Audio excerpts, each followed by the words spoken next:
বিসমিল্লাহির রহমানির রহিম।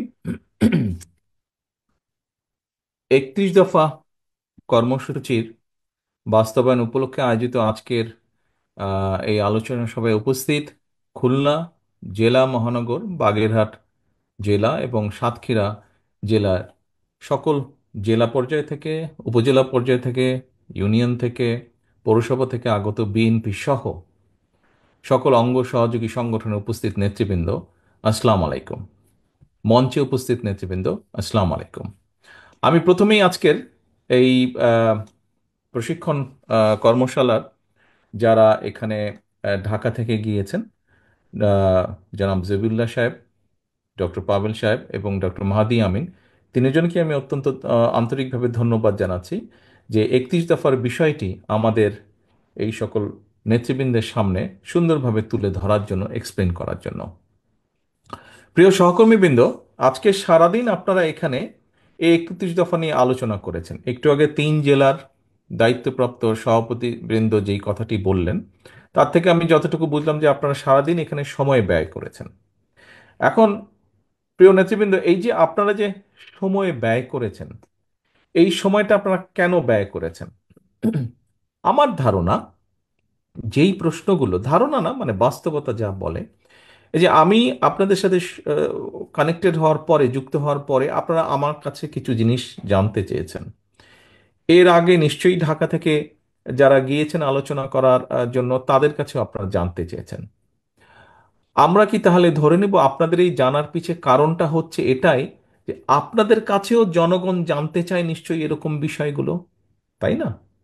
এবং সেই জিজ্ঞাসাগুলো আপনারা আবার যারা যারা সুযোগ পেয়েছেন জিজ্ঞাসা করার, তারা তারা আবার মঞ্চে যারা নেতৃবৃন্দ আছে তাদেরকে জিজ্ঞেস করেছেন।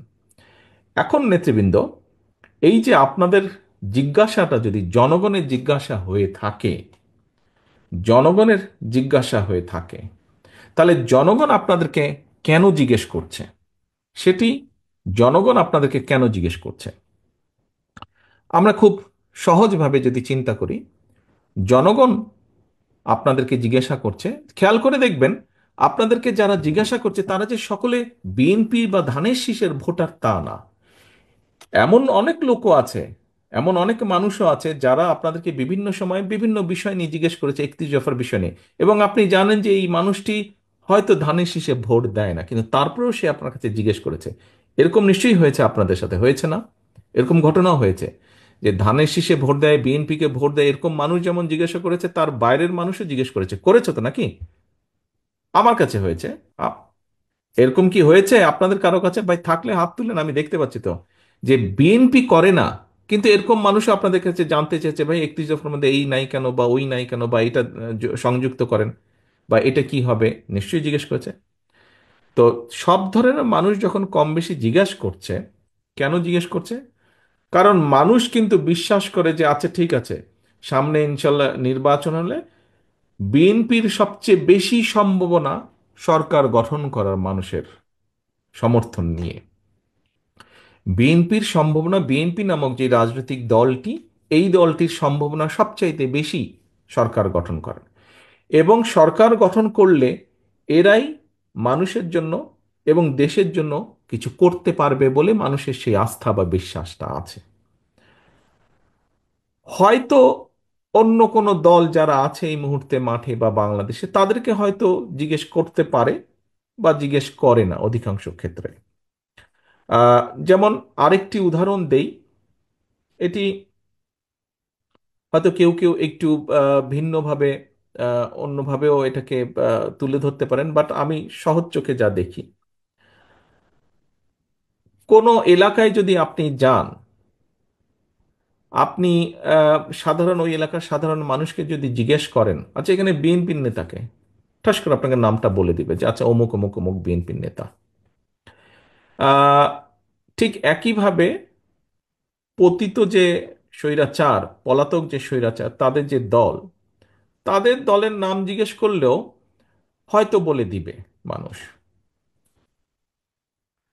আরো অনেক রাজনৈতিক দল আছে, সেই সব রাজনৈতিক দলের কারো নাম যদি জিজ্ঞেস করেন, তখন কিন্তু লোকজন একটু চিন্তা করবে, কে কে কে কে জানি, এরকম চিন্তা করবে। এটা কি আপনারা একমত আমার সাথে এই ব্যাপারে? আচ্ছা। ঠিক আছে, একমত। তো এখন ঘুরে আমি ওই জায়গাটায় আসি যে কেন আপনাদেরকেই জিজ্ঞাসা করে, যখন জানে যে আপনি বিএনপির লোক, বিএনপি করেন আপনি, বিএনপির একজন নেতা বা কর্মী, যে আচ্ছা শিক্ষা নিয়ে কি করবা, স্বাস্থ্য নিয়ে কি করবা, নারীদের কর্মসংস্থান বা পুরুষদের কর্মসংস্থান, বেকার সমস্যা, এগুলো নিয়ে কি করবা, এই যে আলোচনাগুলো করে, ঘুরে ফিরে কিন্তু সব এক জায়গায়, কারণ জানে যে এই দলটি সক্ষম দেশের জন্য, মানুষের জন্য কিছু করার।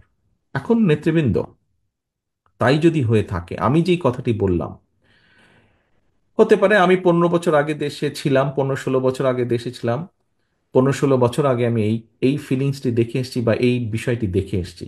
এর মধ্যে এই বিষয়টি সম্পর্কে আপনাদের কাছ থেকে জেনেছি, অর্থাৎ গত কয়েক বছর ধরে আপনাদের সাথে যে আমার ইন্টারাকশন, তার মাধ্যমে জেনেছি। বাস্তবে মাঠে আপনারা আছেন। আমি যেই কথাটা এতক্ষণ আপনাদের সামনে তুলে ধরলাম, মানুষের চিন্তাধারার যে একটা সাইড আমি তুলে ধরলাম, আপনারা কি আমার সাথে মানে এই বিষয়ে কি আপনারাও একমত যে আসলেই মানুষ আমাদেরকেই জিজ্ঞেস করে, বিএনপির নেতাকর্মীকেই জিজ্ঞেস করে? এটা কি আপনারা একমত আমার সাথে? মানে আমি যেটা চিন্তা করছি, এটা কি সঠিক না ভুল, এটা আমি জানতে চাইছি। আপনারা কি মনে করেন যে আমি যা বলেছি কম বেশি সঠিক বিষয়টি, যে মানুষ বিএনপির কাছে জানতে চায়? বাগেরহাটের নেতারা এখানে কি ডিফারেন্ট চিত্র বাগেরহাটে, নাকি একই রকম চিত্র কম বেশি? আচ্ছা, ঠিক আছে, ধন্যবাদ। সাতক্ষীরা নেতৃবৃন্দ, আমি যেটি বলেছি এটা কি একই রকম আচ্ছা, সাতক্ষীরাতে তো আরো জোরে সোরে হাত তুললো। এখন নেতৃবৃন্দ, আসেন তাহলে। এই যে দেখেন, আপনারা জিজ্ঞাসা করলেন, কেন জিজ্ঞাসা করলেন, যে মানুষ আপনাদের কাছে জানতে চায়, তারই রিফ্লেকশন হিসেবে আপনারা আজকে জিজ্ঞেস করলেন। মানুষ কেন জানতে চায়? মানুষ বিশ্বাস করে যে সম্ভাবনা কার বেশি আগামী দিনে দেশকে পরিচালনা করা। তো নেতৃবৃন্দ, তাই যদি হয়ে থাকে, এবং তার আরেকটি বড় প্রমাণ, আপনারা সারাটা দিন এখানে আজকে ব্যয় করেছেন, আপনি আপনার সময় ব্যয় করেছেন, আপনি যে ট্রান্সপোর্টেশনে এসেছেন সেখানে অর্থ ব্যয় করেছেন, এই যে বসে থেকে শুনেছেন, তার জন্য একটা এনার্জি প্রয়োজন, এনার্জিটা ব্যয় করেছেন। তো এখন অনেকে অনেক কথা বলবে, অনেকের অনেক রকম থিওরি আছে, অনেক রকম বক্তব্য আছে, থাকাটাই স্বাভাবিক। এবং আমরা সেটা আশাও করি যে প্রত্যেকে প্রত্যেকের মনোভাব তুলে ধরবে, প্রত্যেকে প্রত্যেকের কথা বলবে। এটাই গণতন্ত্রের বিউটি, বা এটাই গণতন্ত্রের সবচেয়ে বড় বিষয়, যে প্রত্যেকে প্রত্যেকের মনোভাব। কিন্তু প্রিয় নেতৃবৃন্দ, দিন শেষে কি, দিন শেষে কিন্তু একজন বেকার জানতে চাইবে তার বেকারত্বের অভিশাপ ঘুচানোর জন্য আপনি কি পদক্ষেপ গ্রহণ করছেন বা করতে চান আপনি। একজন বাবা মা দিন শেষে জানতে চাইবে যে তার সন্তানের লেখাপড়ার ব্যাপারে আপনি বিএনপি হিসেবে, দল হিসেবে সুযোগ পেলে কি পদক্ষেপ গ্রহণ করবেন, যে তার সন্তানের লেখাপড়া সঠিকভাবে হবে, এই ব্যাপারে কি পদক্ষেপ গ্রহণ করবেন।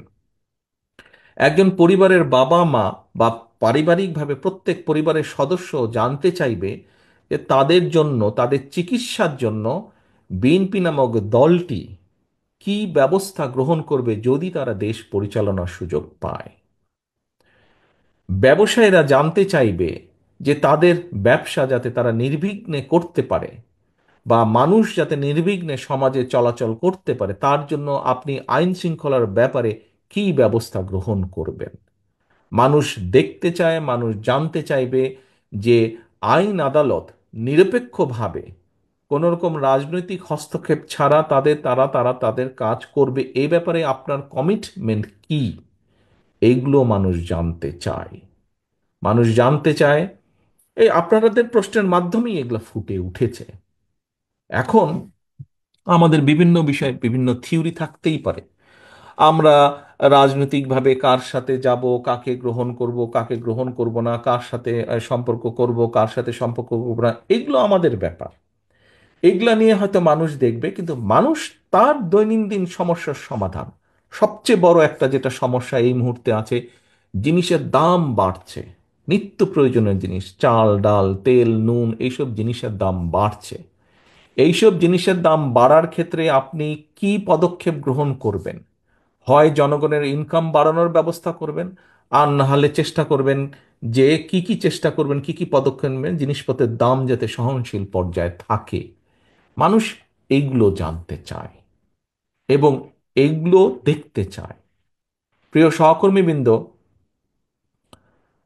বাংলাদেশ জাতীয়তাবাদী দল আমাদের প্রিয় দল, যেই দলের জন্য আপনারা জীবনের বহু সময় ব্যয় করেছেন, যেই দলের জন্য আপনারা অত্যাচারিত হয়েছেন, নির্যাতিত হয়েছেন, জেল জুলুম খেটেছেন, যেই দলকে আজকে আপনারা প্রতিষ্ঠিত করে তুলেছেন, এই দলের মূল উদ্দেশ্য বা লক্ষ্যই হচ্ছে, অথবা এই দল যতবার অতীতে ছিল, যেমন এখানে একজন প্রশ্নকর্তা বলেছেন যে আমাদের বিউটি আপা উনি বলেছেন যে শহীদ জিয়া, দেশনেত্রী খালেদা জিয়া যখন সুযোগ পেয়েছেন ওনারা নারীদের জন্য কি কি পদক্ষেপ করেছেন, শিক্ষার জন্য কি করেছেন।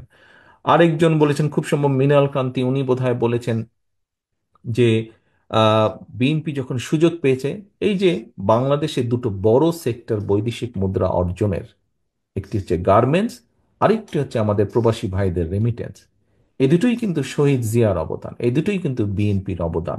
অর্থাৎ বিএনপি এই দুটোকে শুরু করেছে, তারপরে পর্যায়ক্রমিকভাবে এগিয়েছে, কম বেশি হয়তো পরবর্তী সরকার কেউ কম করেছে, কেউ বেশি করেছে, কেউ ভালো করেছে, মন্দ করেছে, সেটা হচ্ছে অন্য ব্যাপার, বাট শুরু করেছে বিএনপি। কাজেই জনগণ জানতে চায় যে এরকম শিক্ষার ব্যাপারে, এরকম কর্মসংস্থানের ব্যাপারে যেভাবেই হোক আপনারা কি করছেন, এইগুলা করেছে, সেই জন্যই মানুষ দেখেছে, মানুষ করেছে।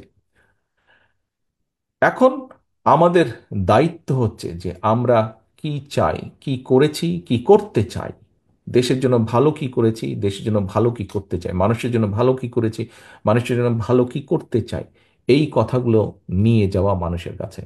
আজকে যে 31 দফার যেই কর্মসূচি বা কর্মশালাটি হলো, প্রিয় সহকর্মীবৃন্দ, এই কর্মশালাটি দেখেন ঢাকা থেকে প্রশিক্ষকরা এসেছেন, আপনাদের কাছে তুলে ধরেছেন, প্রত্যেকটা বিষয় আপনাদের কাছে তুলে ধরেছেন। এখন এইটি কি 31 দফা কি শুধু আমাদের জন্য, আমাদের দলের নেতাকর্মীর জন্য, তাই কি? 31 দফা কি শুধু আমাদের দলের নেতাকর্মীদের জন্য? তাহলে কাদের জন্য 31 দফা? 31 দফা কার জন্য? ইয়াস, দেশ এবং জনগণের জন্য। তাহলে এখানে আহ, খুব সম্ভব আয়েশা সিদ্দিকী উনি একটি বলেছিলেন মহিলাদের ব্যাপারে যে ওনারা 31 দফা মানুষের কাছে নিয়ে নিয়ে যেতে চান। আমি বলেছিলাম যে এটা তো আপনাদেরকে উদ্যোগ গ্রহণ করতে হবে। দেখুন, কেন্দ্র থেকে আমরা 31 দফার বিষয় আমাদের জেলা উপজেলা পর্যায়ের নেতৃবৃন্দ আপনাদেরকে আমরা তুলে ধরেছি, বিএনপি সহ অন্য অঙ্গ সহযোগী সংগঠনের নেতৃবৃন্দের সামনে তুলে ধরেছি। এখন কিন্তু এটিকে নিয়ে যেতে হবে আপনাদেরকে। আয়েশা সিদ্দিকী বলেছিলেন যে আমরা কি করবো, আমি চাই যে আপনাদেরকে উদ্যোগ গ্রহণ করতে হবে। নেতৃবৃন্দ, এই যে আমাদের দলটি, বাংলাদেশ জাতীয়তাবাদী দল, এই দলটি কিন্তু শুধু একা শহীদ জিয়া নন, শুধু একা খালেদা জিয়া নন, শুধু আমি একা নই, শুধু মির্জা ফখরুল ইসলাম আলমগীর নন, বা স্থায়ী কমিটির সদস্যরা শুধু নন। এই দলটিতে দেখেন বিগত স্বৈরাচারী সরকারের সময় আমাদের 60 লক্ষ নেতাকর্মীর নামেই তো মিথ্যে মামলা ছিল, 50 লাখের বেশি। অর্থাৎ এই দলটি, আপনারা আজকে যারা সকলে বসে আছেন তারা, এবং সমগ্র বাংলাদেশে ছড়িয়ে ছিটিয়ে থাকা লক্ষ কোটি নেতাকর্মী আছে বিএনপির, প্রতিটি গ্রামে, প্রতিটি মহল্লায়, প্রতিটি ওয়ার্ডে, প্রতিটি উপজেলায়, প্রতিটি থানায়, প্রতিটি পৌরসভায়, জেলায় লক্ষ লক্ষ নেতাকর্মী আছে, এই সকলকে নিয়ে আমাদের এই দলটি। এবং এর বাইরে বিশাল একটি জনগোষ্ঠী রয়ে গিয়েছে, বিশাল কোটি কোটি মানুষ রয়ে গেছে। আমাদেরকে তাদের কাছে যেতে হবে, তাদের কাছে শুধু আমরা এই কয়েক ব্যক্তি যেতে পারবো না, আপনারা যদি না যান আমাদের পক্ষে যাওয়া সম্ভব না, আমাদের যেতে হবে সকলকে। প্রিয় সহকর্মীবৃন্দ, আজকে এই প্রশিক্ষণ করার উদ্দেশ্য হচ্ছে, এখন দয়া করে আপনারা জেলা নেতৃবৃন্দ আপনাদের সকল উপজেলা বা থানাদেরকে নিয়ে বসবেন, থানা নেতৃবৃন্দ আপনারা আপনাদের ইউনিয়ন বা পৌরসভা এই সকলকে নিয়ে, নেতৃবৃন্দকে নিয়ে বসবেন, এবং আপনাদেরকে ছোট ছোট কর্মসূচি গ্রহণ করতে হবে। এখানে কোনো নির্দিষ্ট সময় নেই, আমরা সামনে একটি নির্বাচন আমাদেরকে পার হতে হবে।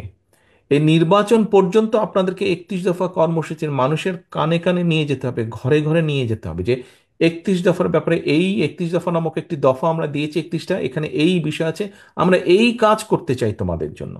অনেকগুলো বিষয়, যেমন আপনাদের প্রশ্ন উত্তরে অনেকগুলো বিষয় উঠে এসেছে, আপনারা বলেছেন, আমরা বলেছি, আমাদের অবস্থান থেকে আপনাদের চেষ্টা করেছি আপনাদের প্রশ্নের একটি সন্তোষজনক জবাব দেওয়ার জন্য। ঠিক একইভাবে আপনাদেরকে জনগণের কাছে যেতে হবে। সহকর্মীবৃন্দ, জনগণকে নিয়ে এই দেশ, এই দেশের মালিক হচ্ছে জনগণ। এন্ড অফ দ্য ডে কিন্তু জনগণ ডিসাইড করবে আমরা পপুলার কি পপুলার না। এন্ড অফ দ্য ডে, দিনের শেষে এটা কিন্তু ডিসিশন নেবে জনগণ। কাজেই বক্তৃতা বিবৃতিতে মাঝে মাঝেই আমি একটি কথা বলি, জনগণের সঙ্গে থাকুন, জনগণকে সঙ্গে রাখুন, জনগণের সাথে থাকুন, জনগণকে সাথে রাখুন।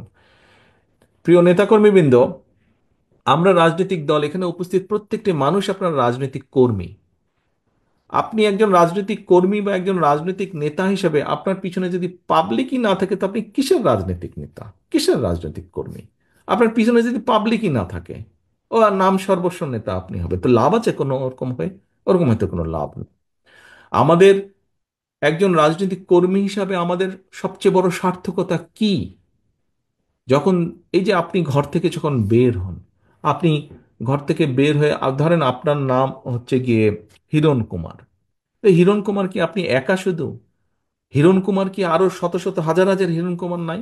কিন্তু খেয়াল করে দেখেন তো, হিরণ কুমার হিসেবে আপনি যখন বের হন, মানুষের সম্মান বা সালাম আপনি যেটা পান ঘর থেকে দিনে বের হওয়ার পরে, আপনার মতো অন্য হিরণ কুমার যারা আছে তারা কি পাচ্ছে সেটা? তাদেরকে হয়তো কেউ চেনেই না। কিন্তু আপনি কেন পাচ্ছেন? আপনি এই জন্য পাচ্ছেন যে আপনি এই দলের একজন নেতা, সেই জন্য কিন্তু আপনি সম্মান পাচ্ছেন, মানুষের 10টা মানুষের সালাম পাচ্ছেন। এখন ভাই, এখন ভাই কথাটা হচ্ছে যে 10টা মানুষ কেন সালাম দিচ্ছে? 10টা মানুষ সালাম দিচ্ছে যে আপনি বিপদে আপদে হোক বা তার ভবিষ্যৎ নিয়ে আপনি কাজ করেন, চিন্তা করেন। কিন্তু আপনি যদি এমন কিছু করেন যেটা তাকে আঘাত করবে, দুঃখ দিবে, আপনার পেছন থেকে সরে যাবে, আপনার পিছনে এখন আপনি সালাম পান, আপনি বের হলে মিছিল করলে সে এসে মিছিলে হয়তো অংশগ্রহণ করে, হয় মধ্যে থেকে বা পিছনে থেকে একজন সমর্থক হিসাবে। কিন্তু আপনি যদি এমন কোনো কাজ করেন যেটাতে সে আঘাতপ্রাপ্ত হবে, সে কি আপনার পেছনে থাকবে? সে কি পাবলিকটা আপনার পিছনে থাকবে? সে যদি না থাকে তো আপনি কিসের নেতা? আপনি কিসের নেতা? এবং এখন কিন্তু মানুষ অনেক সচেতন। এবং সহকর্মী বৃন্দ, আপনাদেরকে আমি একটি কথা বলি, এটা ব্যক্তিগতভাবে নিবেন না। কথাটি হচ্ছে, দেখুন, আহ, মানুষ আমাদের উপর আস্থা রাখতে চাইছে, আমাদের উপরে অর্থাৎ বাংলাদেশ জাতীয়তাবাদের উপরে। মানুষ অর্থাৎ দলমত নির্বিশেষে সাধারণ মানুষ যারা ভোটার এই দেশের, তারা বিএনপির উপরে আস্থা রাখতে চাইছে। এই আস্থা যদি নষ্ট করার জন্য কেউ কোনো কাজ করে, এমন কোনো কাজ করে যেটাতে আস্থা নষ্ট হবে, তাহলে ভাই তাকে তো আমাদের পক্ষে, আমার পক্ষে টানা সম্ভব না, টানবো না আমি তাকে, তাকে শেল্টার আমি দেব না। এখানে দলকে স্বার্থপর হতেই হবে। কোনো ব্যক্তির কারণে, কোনো নেতার কারণে, কোনো কর্মীর কারণে যদি মানুষের আস্থা নষ্ট হয়, তাকে আমরা ওন করতে পারবো না। বিকজ আমরা বহু ঝড় ঝঞ্ঝার ভিতর দিয়ে আজ এখানে এসে দাঁড়িয়েছি, বহু অত্যাচার নির্যাতনের ভেতর দিয়ে এখানে এসে দাঁড়িয়েছি আজকে আমরা। কাজেই আমাদের পক্ষে আর সম্ভব না যে কেউ নিজের বিষয়, নিজের স্বার্থ নিয়ে এমন কিছু করবে যেটা দলের স্বার্থকে আঘাত করবে, ক্ষতিগ্রস্ত করবে। তাকে আমাদের পক্ষে টানা সম্ভব না। হ্যাঁ, অনেকে ইদানিং কিছু কিছু লোক বলার চেষ্টা করে যে দেখুন, আপনারা নয় কি করছেন, আমাদের মধ্যে কেউ কেউ করেছে, কোনো কোনো সদস্য ভুল করেছে, বিভ্রান্ত হয়েছে, কিছু কিছু আপত্তিকর কাজ করেছে, আমরা আমাদের দলের সাথে তার সম্পর্কটা ছিন্ন করেছি। এতে কি হবে কেউ কেউ বলে, এতে কি হবে সেটা হচ্ছে পরের ব্যাপার। কিন্তু আমি আমার অবস্থান পরিষ্কার করেছি। হ্যাঁ, হয়তো সবগুলা ব্যাপার আমরা এরকম আরো কেউ কেউ করছে, আমরা হয়তো সবগুলা ব্যাপার অ্যাড্রেস করতে পারছি না। যতটুকু আমরা জানছি আমরা সাথে সাথে ব্যবস্থা গ্রহণ করছি, যখন যেটা জানবো ব্যবস্থা গ্রহণ করছি, আমাদের অবস্থান পরিষ্কার করছি। এখন ওই যে বললাম, কেউ যদি বলে হ্যাঁ আপনি বের করে দিলেন কি হবে, বের করে দিয়ে অন্তত একটি বিষয় আমি বলতে চাই। সেই বিষয়টি হচ্ছে, সমাজে যে খারাপ মানুষ নাই তা তো না, ভালো মন্দ সবকিছু মিলিয়ে মানুষ, কিন্তু যে খারাপ তার সাথে আমরা সম্পর্ক রাখতে চাই না। যে অন্যায় করে, যে কিছু করে, তার সাথে আমরা সম্পর্ক রাখতে চাই না। অন্তত এই ব্যাপারে আমরা মুখে বলবো একটা, কাজে করবো আর একটা, তা নয়। যা আমরা মুখে বলছি, আমরা চেষ্টা করব আমাদের কাজের মধ্যেও তার রিফ্লেকশন বা প্রতিফলন থাকবে। সেজন্যই আমরা ব্যবস্থা গ্রহণ করছি। একটি রাজনৈতিক দল হিসাবে, একটি সংগঠন হিসাবে যেটি আমরা সর্বোচ্চ করতে পারি, আমরা সেটিই করছি, সেটি করার চেষ্টাই আমরা করছি, সেটি ইনশাল্লাহ আমরা করব। এখন আমরা যদি আজকে সরকারে থাকতাম, তাহলে আমরা যেটা করতে পারতাম, যারা এসব কাজ করছে দলের সাথে তাদের সম্পর্ক আমরা ছিন্ন করতাম তো অবশ্যই, একই সাথে দেশের আইন অনুযায়ী আমরা তাদের বিরুদ্ধে ব্যবস্থা গ্রহণ করতে পারতাম। কিন্তু সেই অবস্থানে এই মুহূর্তে আমরা নেই, সেই অবস্থানে এই মুহূর্তে আমরা নেই। কাজেই সেই অবস্থানে যদি ইনশাল্লাহ আমাদের যাওয়ার সুযোগ হয়, আজকে যেমন শুধু দলের সাথে সম্পর্ক ছিন্ন করছি, এর পরবর্তীতে সরকারি অবস্থানে থাকলে তখন যেহেতু আমাদের একটি সুবিধা থাকবে, অন্যায়কারী যেই হোক না কেন আমরা মুখে যেটা বলি আমরা সেটা বাস্তবায়নের চেষ্টা করব। এর কোনো নড়চড় হবে না, এর কোনো নড়চড় হবে না। কারণ কারণ জনবিচ্ছিন্ন যদি হয় কেউ, একটি রাজনৈতিক দল, রাজনৈতিক নেতা, রাজনৈতিক কর্মীরা যদি জনবিচ্ছিন্ন হয়, জনবিচ্ছিন্ন হলে জনগণের বিরুদ্ধে, দেশের বিরুদ্ধে কাজ করলে কনসিকুয়েন্সেস বা পরিণতি কি হয়, ভাই আমরা 5ই আগস্ট দেখেছি, দেখেছি না আমরা? 5ই আগস্ট দেখেছি। 5ই আগস্ট থেকে অনেক কিছু আমাদের শেখার আছে, 5ই আগস্ট থেকে অনেক কিছু আমাদের বোঝার আছে। কাজেই প্রিয় সহকর্মীবৃন্দ, আমরা 31 দফার কর্ম প্রশিক্ষণ আজকে করেছি। এই 31 দফার সাথে সাথে 31 দফা যেমন জনগণের কাছে নিয়ে যাব, 31 দফার মাধ্যমে আমাদেরকে রিয়েলাইজ করতে হবে, আমাদেরকে একটি বাস্তবায়ন করতে হবে। জনগণের পাশে থাকতে হবে, জনগণের সঙ্গে থাকতে হবে, জনগণকে সঙ্গে রাখতে হবে। জনগণ থেকে যদি দূরে চলে যাই আমরা, ওই 5ই আগস্টের পরিণতি কিন্তু হবে, 5ই আগস্টের পরিণতি হবে। কাজে 5ই আগস্টের পরিণতি থেকে যদি বাইরে থাকতে হয়, যেই রাজনৈতিক দলকেই বাইরে থাকতে হোক না কেন, তাদেরকে জনগণের সাথে থাকতে হবে, জনগণকে সঙ্গে রাখতে হবে। আমি জানি সারাদিন আপনারা এখানে আছেন, অনেকে অনেকক্ষণ ধরে এই প্রশিক্ষণের মধ্যে আছেন, ধৈর্যচ্যুতিও ঘটছে আর অনেকেরই। কিন্তু আমার আর মাগরিবের টাইমও হয়ে গিয়েছে, আমার বক্তব্য বাড়াবো না। সহকর্মীবৃন্দ, আজকে আপনারা সারাদিন এখানে কষ্ট করেছেন, কিন্তু এই কষ্টটাকে যদি আমরা সঠিকভাবে কষ্টের মূল্যায়ন করি, আগামী দিন আমরা ভালো কিছু করতে সক্ষম হব। আগামী দিন ভালো কিছু করতে সক্ষম হব, যার সুফল দেশ, দেশের জনগণ পাবে। রাজনৈতিকভাবে আপনি এবং আপনার দল, প্রিয় দল বাংলাদেশ জাতীয়তাবাদী দলও পাবে সেই সুফল। কাজে আসুন, সেই সুফলটা যাতে দেশ যেমন পাবে, দেশের মানুষ যেমন পাবে, একইভাবে রাজনৈতিকভাবে সেই সুফলটা যাতে আপনি এবং আপনার দল পেতে পারে, আমরা সেই শপথ নিয়ে আজকের এই অনুষ্ঠান আমরা শেষ করব। সেই প্রত্যাশা রেখে আমার এখানে উপস্থিত প্রতিটি নেতাকর্মী এবং আপনাদের মাধ্যমে যা আমি তাদের কাছে এই মেসেজ পৌঁছাতে চাই, আমার যে সকল নেতাকর্মী আজকে এখানে উপস্থিত হতে পারেন নাই তাদের কাছে এই মেসেজ পৌঁছাতে চাই যে সেই সফলতার প্রত্যাশা রেখে আমি আমার বক্তব্য শেষ করছি। সকলে ভালো থাকবেন, ইনশাল্লাহ সকলে সুস্থ থাকবেন। আল্লাহ হাফেজ। বাংলাদেশ জিন্দাবাদ। বাংলাদেশ জাতীয়তাবাদী দল জিন্দাবাদ। আসসালামু আলাইকুম।